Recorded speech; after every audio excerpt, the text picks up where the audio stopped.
Hey guys, Matt here, and in this video, I'm going to be reviewing this DW3000 bass drum pedal. Now, I absolutely love this pedal. It is a single pedal, this specific one. It's got the double chain drive, which is super sturdy, a full metal heavy-duty bass plate, Velcro, oh boy, mine's got a little messy over the years, but fully functional.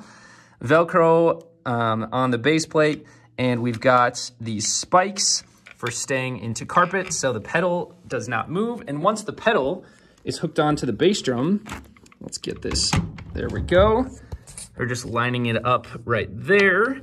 Then you can tighten this, which is tightening that to the bass drum. And if the pedal's staying put, so is the bass drum because it's attached to the bass drum. So this has solved all of my bass drum sliding problems as long as I have carpet or a rug for this to attach to.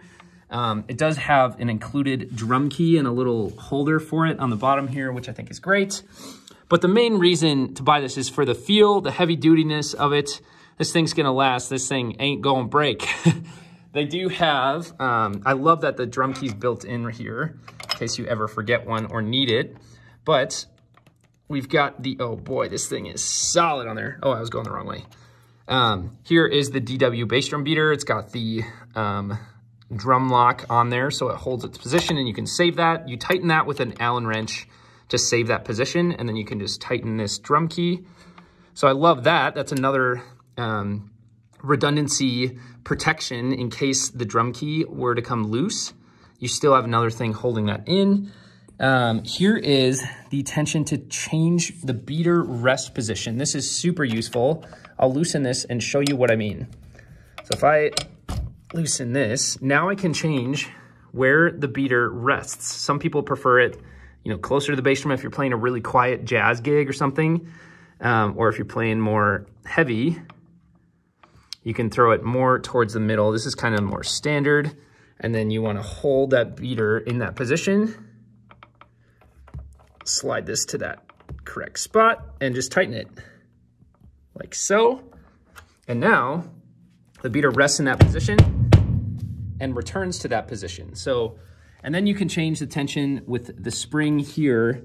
And the one worry with that is, will it come apart or not? And this is easy to adjust. All you do is push the spring down like this. Oh, we need some playroom. I've got this tight to stay where I need it. But you loosen this screw here, and then you can push it down and tighten this bottom one right here while you're pushing it down. As you see. But once you have that tightened, this bottom one tightened for the amount of spring tension that you want, then you just tighten this one here so it stays securely in that amount of tension, and you're good to go. This thing is absolute game changer, super sturdy. You've got your drum key with you and everything you need to adjust with a bass drum pedal to play comfortably, and it's just super smooth and feels really good. That's one of, I think, DW's best job with this pedal is it just feels really good. It's really smooth and it's not squeaky or anything. So I absolutely love this pedal, and it's lasted so long. So hopefully this helps show you what to expect with this DW3000 single bass drum pedal.